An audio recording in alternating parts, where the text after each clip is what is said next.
गुरु और शिष्य। एक गुरु और शिष्य जंगल से होते हुए अपने गांव जा रहे होते हैं। अंधेरा काफ़ी हो चुका था।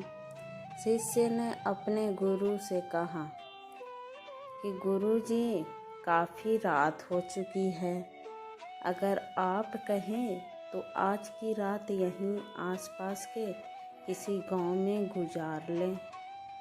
गुरुजी ने अपना सर हिलाया और वो आस-पास के गांव में एक छोटे से घर के पास जाकर रुके।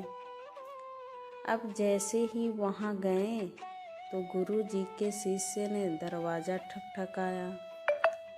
उस घर से एक गरीब आदमी बाहर आया तो गुरुजी ने बोला, हम अपने गांव जा रहे थे, लेकिन काफ़ी रात होने की वजह से हमने इसी गांव में रुकने को सोचा। क्या हम आज रात आपके यहाँ रुक सकते हैं? गरीब आदमी बोला, हाँ, क्यों नहीं, आप दोनों अंदर आ जाइए। अब जैसे ही गुरुजी ने अंदर गए, उन्होंने देखा कि उस आदमी के घर में बहुत ज़्यादा गरीबी थी।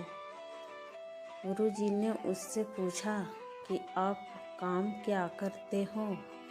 वह गरीब आदमी बोला कि मेरे पास बहुत सारी ज़मीन है। तो गुरुजी ने बोला, अगर तुम्हारे पास बहुत सारी ज़मीन है तो इस तरह से क्यों रह रहे हो? वह आदमी बोला, यह किसी काम की नहीं है। गांव वाले बोलते हैं कि ये बंजर ज़मीन है, यहाँ पर कुछ भी नहीं उगाई जा सकती है और वहाँ फसल उगाना बहुत ही बड़ी बेवकूफ़ी है। गुरुजी ने बोला कि तुम्हारा गुजारा कैसे होता है?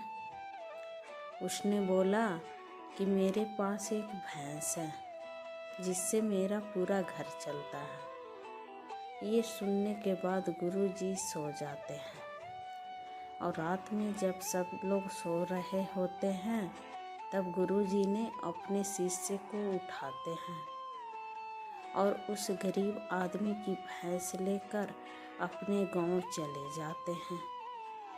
शिष्य अपने गुरु से पूछता है कि गुरुजी, कहीं आपने ये गलत तो नहीं कर रहे हैं? उस गरीब आदमी की रोजी रोटी इस भैंस की वजह से ही चलती थी। तो गुरुजी अपने शिष्य की तरफ देखते हैं और मुस्कुराते हुए आगे बढ़ जाते हैं। उस बात को तकरीबन 10 साल गुजर जाती है और जो गुरु का शिष्य था वह बहुत बड़ा गुरु बन चुका था। तो एक दिन उन्हें उस गरीब आदमी की याद आती है कि मेरे गुरु ने उस आदमी के साथ अच्छा नहीं किया था। मुझे एक बार चलकर देखना चाहिए कि वह आदमी अब किस परिस्थिति में है। वह शिष्य उस गांव की तरफ जाता है और वहां जैसे ही पहुंचता है तो वह देखता है कि जहाँ पर उस गरीब आदमी का झोपड़ा था वहाँ पर एक बड़ा ही आलीशान महल बन चुका था और उस झोपड़ी के बाहर जो बंजर ज़मीन थी उस पर फल और फूलों के बगीचे थे।